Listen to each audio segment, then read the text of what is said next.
Okay, so once we have our below the knee or transtibial patient fit with their protector, and again, this is the device that we're going to put on after the amputation, and it's going to do really three main things. It's going to help to keep the leg straight, to keep the knee from getting a contracture. It's going to provide gentle compression to the residual limb, and it's also going to provide protection. And that's really the biggest reason that we want to wear this, is in case the patient gets up in the middle of the night, tries to take a step and forgets that they don't have their leg that's been amputated. It'll protect the bottom as the leg is healing.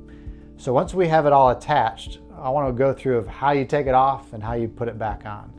So one of the things with this style protector is there's a lot of adjustability with it. So as the residual limb starts to shrink or the leg gets smaller, we can change the size and accommodate and make the protector smaller as well.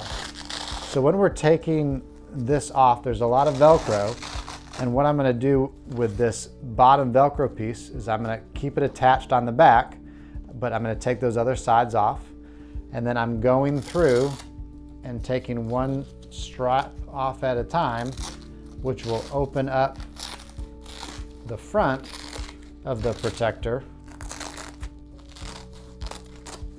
so that you can have access to the leg if you need to make a dressing change or do any of those things at all. The patient's always going to have a post-operative sock that's going to be put on. So that's going to be an interface in between the protector and the skin, just to make sure that we're not having any skin irritation or breakdown, and it helps to wick away perspiration so it's a little bit more comfortable. So when we're taking it all the way off, so if the patient needed to take the protector and wash it, you can take this pad off, and really the rest of this should stay attached. You shouldn't take it all apart. You can hand wash it, soap and water. There are these plastic stays that are on either side, on the medial and the lateral side of the residual limb, okay? Those really don't even need to come out either. You can take them out if you want to while you wash it. You just need to slide them back in. But the rest of all these pieces that are Velcroed on, you really don't want to take it all apart, because if you do, you won't know how to put it back together. So keep all that attached. So when you're putting it back on, what we're going to do is we're going to slide this underneath the residual limb, and we have one main strap, this longer strap here, that is always going to come right over the kneecap or right over the patella. And that's how you'll know that the protector is on in the right position. Very often what I'll see is we'll have the cup that's put on, and then we'll put the blue aspect of the protector all the way down at the bottom, and it's wrapped around. And what that is doing, this strap is now over the knee. The problem with that is that it won't help to keep the protector from sliding down. So you always want that strap to be above the knee. And to do that, when you're putting this on the residual limb, you're always going to have a little bit of gapping between the blue part of the protector and then the big pad at the distal end or at the bottom. So when I put this on, I'm going to make sure that these stays on either side are right on the medial and on the lateral side. And I'm always going to start with the strap that comes right over the patella or right over the kneecap. So I'm going to wrap this around very snug, and then I'm going to come down distally to tighten this strap.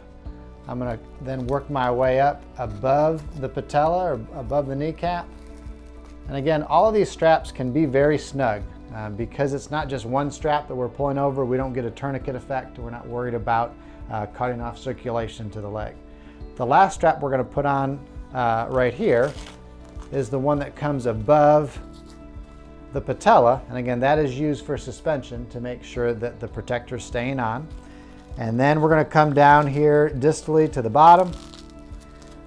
And this is our final step when we're putting on the protector, is we're going to wrap these straps medially and laterally and then over the anterior aspect. And now we're right back on nice and snug. If I pull on this, it's not going to slide off even when the patient is up and standing and moving, because we have that strap right above the patella and providing what we call supracondylar suspension, so it won't slide down. So again, big things to remember.